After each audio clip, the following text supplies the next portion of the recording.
Nabi besar Muhammad Sallallahu alaihi wasallam.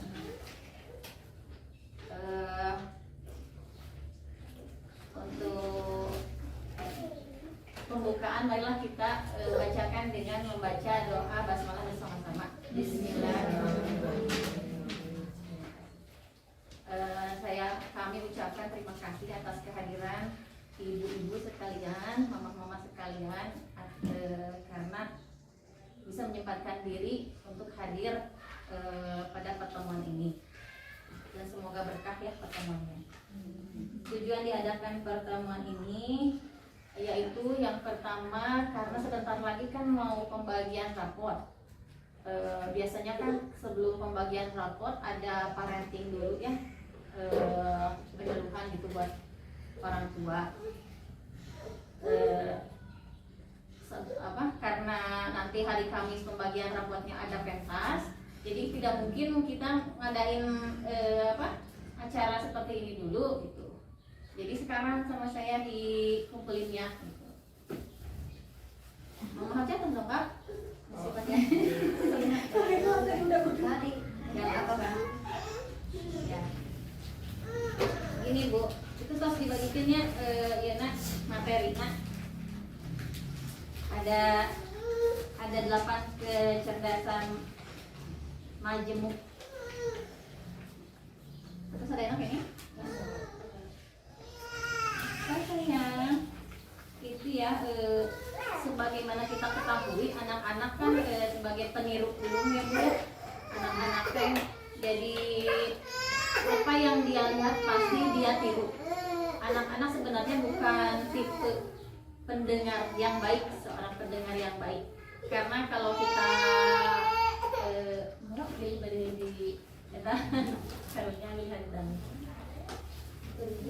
karena kalau kita sering bicara kepada anak-anak bukan jadi turun, kadang-kadang anak-anak mah ya, tapi anak-anak ajakin gitu kan. Tapi kalau yang dia lihat apa yang dia lihat pasti hafal gitu. Sampai kapanpun dia ingat. Makanya oleh karena itu kita sebagai orang tua juga sebagai pendidik kita harus memberikan contoh yang baik, contoh yang bisa dilihat dan bisa didengar. Mungkin kalau kan memang ada beberapa tipe anak, ada tipe yang belajarnya hanya bisa mendengarkan atau melihat, atau dengan gerak juga anak-anak belajarnya. Tapi di sini saya mau membahas tentang 8 kecerdasan majemuk. Oh ya, satu lagi tujuannya karena kenapa itu ada video gitu ya? Karena saya dapat tugas dari kampus harus memberikan penyuluhan kepada orang tua, makanya di video biasa nama enggak kan ya, paling kayak foto aja. Sekarang mah ada videonya, soalnya saya harus ada laporan gitu. Nanti dilanjutkan sama Bu Epa juga sama dapat tugas yang sama. Materi hari ini 8 kecerdasan majemuk.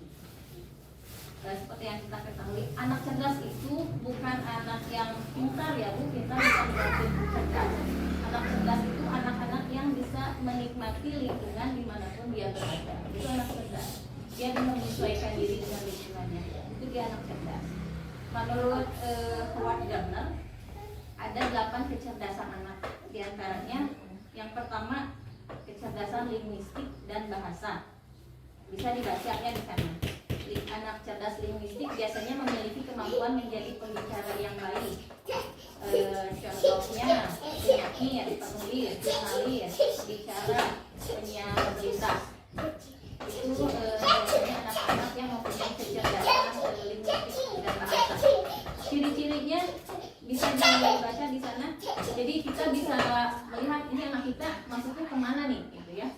Jadi jangan ngejudge bahwa anak itu tidak bisa apa-apa gitu ya. Kan sekarang masa anak usia dini kan mau sampai 6 tahun. Mau sampai 6 tahun itu misalnya anak ini belum bisa disekolahkan misalnya kan jadi tapi belum bisa apa-apa menurut kita, tapi nggak tahu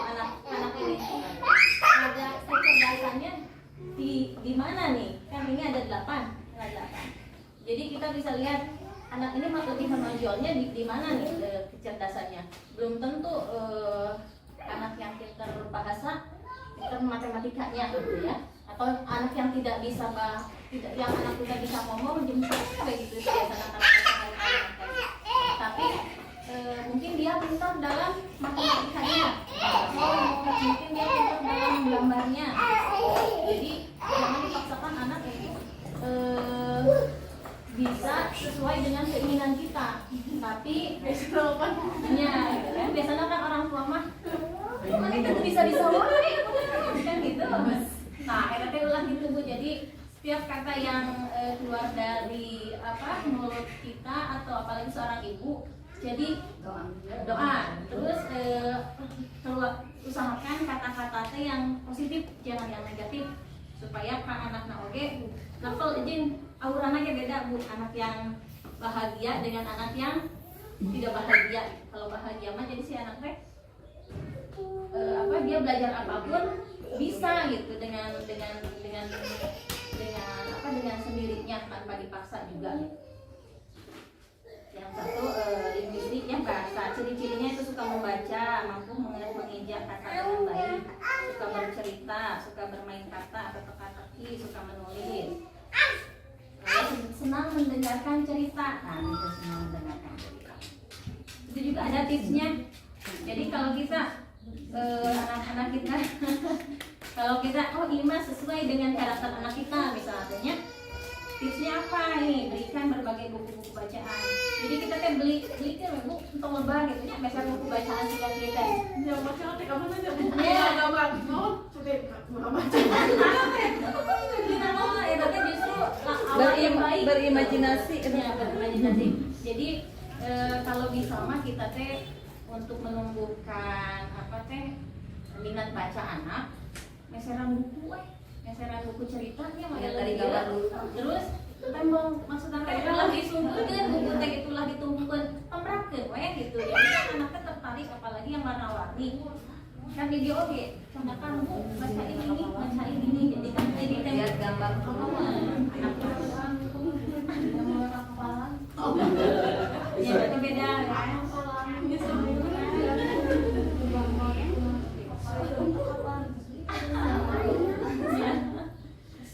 Ayah yang seneng jadi ini kan untuk yang senang baca gitu. Yang kecerdasan tentang bahasa. Yang kedua kecerdasan musikal. Lima anak harus nyanyian, nggak tahu. Nah, itu berarti anak cenderung ke senang musik gitu ya. Arahkan kurang pasihan alat musik atau pasihan naon untuk ulah bicara nih aku tok tahu wae. Nah, jadi ngehambat nya. Kalau bisa mah sok itu tahu. Mama menyanyi mama menyanyi masuk gitu kan lama-lama dia tahu oke disesuaikan gitu nya jeung suara urang gitu. Jadi kalau udah masuk berarti anak sudah bisa. Ini kecerdasan musikal. Contohnya tokoh-tokohnya itu banyaklah kalau musikal ya. Dharma Irama ya, Melly Guslow gitu banyak. Terus yang ketiga kecerdasan visual spasial. Itu yang paham tentang posisi dan bangun ruang. Kita menghitung tentang itu teh biasanya calon arsitek pelaut oke kan hitung navigasi gitu. Terus pelukis oke sama hitung di samping seni dia hitung. Contohnya itu tokohnya teh tokoh Walt Disney. Walt Disney teh nama seseorang kan terkenalnya Walt Disney. Tadi dia suka ikut visualisasi itu gambar. Ciri-cirinya suka membaca peta, menggambar, mewarnai. Itu anak-anaknya suka menggambar sama mewarnai berarti masuk kecerdasannya ke visual spasial. Tipsnya berikan perlengkapan menggambar atau melukis. Terus ajak ke museum melihat karya-karya arsitek. Yang keempat kecerdasan logika matematika. Nah ini rumah buat anak-anak yang suka berhitung. Ada di sini juga anak yang pinter ngitungnya teh. Baru juga dikasih soal langsung nggak usah dikasih tahu, udah bisa. Tapi ya baca mah terbiasa, tapi itu lebih cepat. Kata mah dari anak SD lebih cepat gitu. Padahal belum usia. Shopee pinter matematika. Ibu nggak usah ngasih tahu aku udah tahu. Jadi ngitungnya langsung. Iya tuh kumaha ngitungnya, mama lagi nanti ngajarkan. Nggak tahu bu, saya dari rumah juga nggak diajar. Amang gitu ngitung jam aja kas biasa. Tinggal jam, oh jam segitu. Nah, sebenarnya itu emang beda gitu. Tapi baca baru terbatas, masih terbatas. Terus yang kelima kecerdasan intrapersonal, yaitu yang mampu memahami dan mengelola diri sendiri. Kalau intrapersonal ke diri sendiri, ininya apa? Biasanya contohnya psikolog yang contoh ininya apa profesinya nantinya gitu. Kalau anak yang mempunyai kecerdasan itu bisa menjadi psikolog. Ciri-cirinya anaknya percaya diri, terus mampu mengarahkan orang lain, jadi bisa hanya anak-anaknya bisa ngajak orang lain temannya, sama bisa banyak ngarepehan kumaha jadi nanti ayah anak teh biasa ngajempetin atau kumaha, dan mampu mengatur emosinya. Tapi biasanya anak seperti itu teh rada tertutup, rada teh kalau bermain teh menyendiri gitu. Biasanya anak itu kolektif kayak diri sendiri. Yang keenam personal. Kalau internal ke luar. Kalau internal masuk diri sendiri. Kalau internal pandai bergaul dengan teman-temannya gitu. Kita ya pandai bergaul bersama teman-teman yang lainnya. Itu profesinya nanti biasanya kalau anaknya seperti itu bisa jadi guru, polisi, terus aktor aktris juga bisa ya kalau itu apa, terus politikus oke biasa yang punya interpersonal jadi pemimpin. Biasanya anak yang interpersonal biasanya bisa jadi pemimpin. Ciri-cirinya suka bermain dengan banyak orang, terus memiliki rasa empati yang tinggi dan memiliki banyak teman. Memiliki sifat kepemimpinan. Memang anak interpersonal itu biasanya pemimpin. Ada lagi kecerdasan naturalis. Kecerdasan naturalis biasanya senang dengan alam, senang dengan tanaman, senang dengan pokoknya yang berbau-bau alam ya. Biasanya kalau profesi biasanya kalau yang mempunyai kecerdasan naturalis menjadi ahli biologi biasanya. Terus senang dengan hewan, alam, pokoknya yang bersifat alam.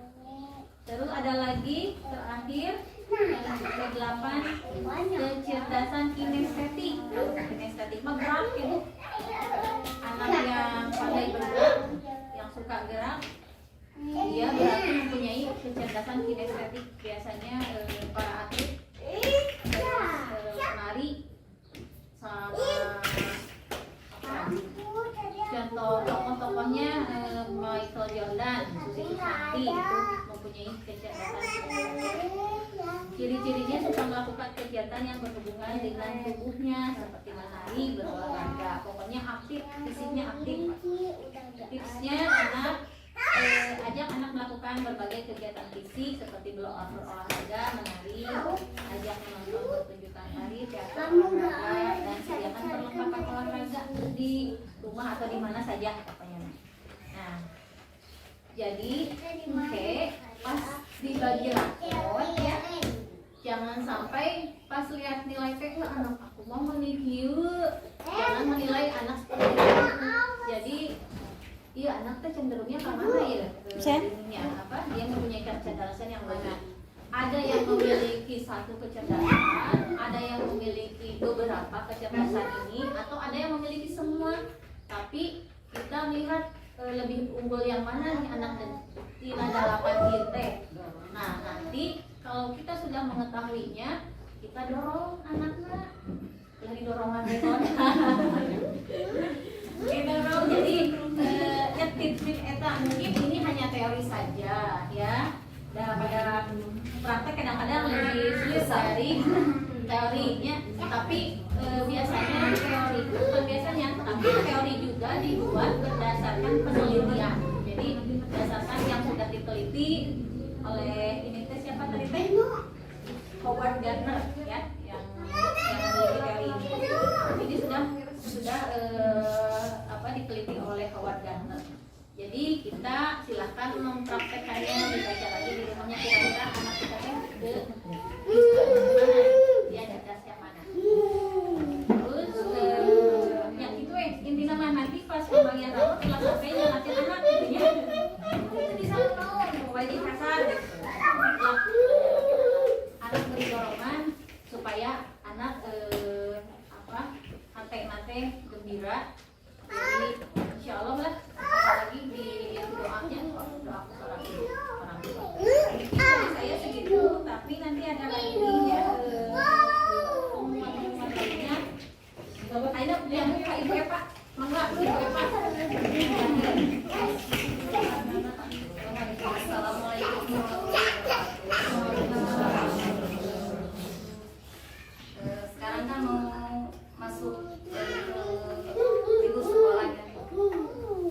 Banyak yang ibu-ibu bisa ajak atau memberikan kegiatan mendidik untuk mengisi liburan sekolah anak di rumah.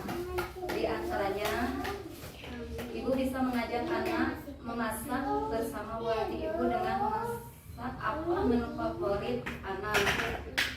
Selain itu, memasak juga dapat mempererat hubungan ibu dengan anak. Jadi si anak kalau diajak memasak, mungkin dengan apa yang dia mau buat, kayaknya mau ya Bu ya. Terus juga mendaur ulang barang bekas. Kegiatan edukatif ini dapat menanamkan rasa cinta lingkungan dengan memanfaatkan barang-barang yang tidak lagi digunakan di rumah. Dengan mendaur ulang barang-barang tersebut, contohnya ajak anak mendaur ulang kaleng susu menjadi kotak pensil dan mobil-mobilan. Anak sangat suka Bu. Yang ketiga, membuat origami. Ibu juga dapat mengenalkan anak seni melipat kertas atau membuat origami. Kegiatan ini juga dapat merangsang kreativitas anak dalam membuat apa yang anak mau. Misalkan membuat kapal-kapalan, bisa di kertas origami. Yang keempat, membaca buku.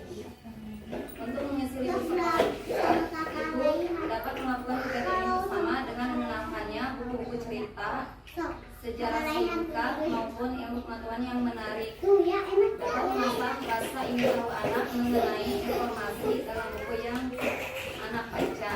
Atau ibu juga bisa yang menceritakan cerita sejarah apa yang anak suka.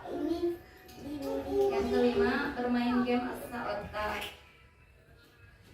Ini juga dapat memainkan serangkaian game asa otak bersama di HP ibu. Tapi jangan jalan sendiri ya Bu, harus ditemani. Contohnya seperti Net Bingo atau Net Game for Kids. Karena dengan bermain game, anak tidak merasa bosan. Yang keenam, menulis cerita. Dengan menulis cerita, ibu meminta anak untuk menceritakan apa yang dia suka. Kita mendengarkan. Kegiatan ini dapat mengasah daya ingat anak. Yang ketujuh, mendekorasi kamar sendiri. Ibu bisa mengajak mengecat kamarnya sesuai warna favorit anak. Dengan demikian, anak akan menjadi lebih betah bermain di kamarnya, misalkan dengan gambar Hello Kitty atau apa SpongeBob misalnya. Yang kedelapan, menggambar bersama. Jadi dapat mengajak anak menggambar menggunakan krayon maupun mengajak melukis menggunakan cat air. Melalui kegiatan menggambar dan melukis itu juga dapat merangsang kreativitas dan imajinasi yang dimiliki anak. Yang kesembilan, ajak anak berolahraga. Meskipun di rumah terbatas, ibu bisa dari video di HP ini ya. Kegiatan-kegiatan ini memiliki berbagai manfaat yang baik bagi pertumbuhan dan perkembangan anak. Lakukan resi ini berbagai kegiatan-kegiatan yang sudah saya paparkan supaya anak tidak bosan ketika libur di rumah. Jadi ini bisa membawa anak untuk belajar sambil mendidik juga ke anak. Nah, berarti nanti liburan sekolah katanya bisa dipraktekin di biasa dipraktekin. Jadi itu bingung tuh. Jadi ulah sampai ke libur kan, itu ya sampai HP pasihan gitu. Ulah sampai harus siapnya. Jadi harus ada kegiatan yang mendidiknya. Edukasi harus edukatif. Mungkin itu. Oke, Gebis. Ya mungkin itu pemaparan dari Ibu Eva. Lalu kita lanjut. Kan sebentar lagi nanti kita hari Kamis insyaallah. Hasilnya gimana? Bajunya sudah di